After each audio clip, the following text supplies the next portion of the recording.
మీ నష్టకరమైన స్థితిని మేలైన స్థితిగా యేసయ్య మార్చబోతూ ఉన్నాడు. అన్నీ పోగొట్టుకున్న తర్వాత మరలా తిరిగి పొందటం సాధ్యమేనా?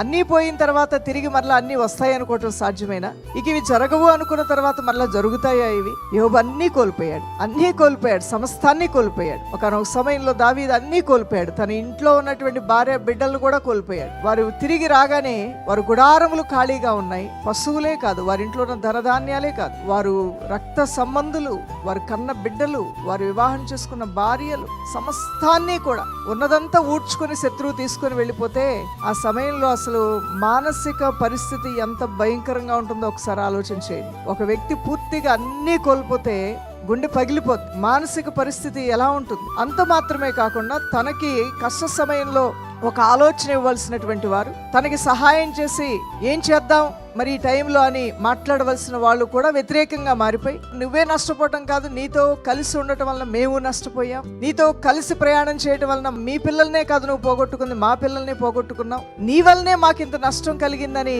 పలుకుతూ అలాంటి వ్యతిరేకత మధ్యలో కూడా మరి మనస్సుని ధైర్యపరుచుకొని దేవుని సన్నిధిలో మోకరించటం అంటే అది మామూలు విషయం కాదు. దేవుని బిడ్డలారా, అలా మోకరించేటువంటి ఆ విశ్వాస ప్రార్థన అతను కలిగి ఉన్నాడు కాబట్టి అలాంటి క్లిష్ట పరిస్థితుల్లో కూడా దేవుణ్ణి ఆధారం చేసుకొని ప్రభువు మీద ఆశ పెట్టుకొని అన్నీ పోగొట్టుకున్న, అన్నీ నష్టపోయినా అన్నీ తిరిగి పొందుకునే కృపిచ్చే దేవా నీ వైపు నా చేతులు ఎత్తుచున్నానని చేశాడు. చూసారు ఆ ప్రార్థన?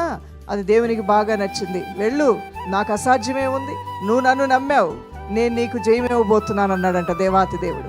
అది ఎంత కష్టకరమైందైనా, అది ఎంత నష్టకరమైందైనా, అది అసాధ్యమైనా సరే నువ్వు నన్ను నమ్మావు కాబట్టి, నువ్వు నన్ను ఆధారం చేసుకున్నావు కాబట్టి, అన్నీ పోగొట్టుకున్నా సరే తిరిగి దేవా నువ్వు ఇస్తావు అని నమ్ముతున్నానని నువ్వు ఆశ పెట్టుకున్నావు. చూసావా నా మీద?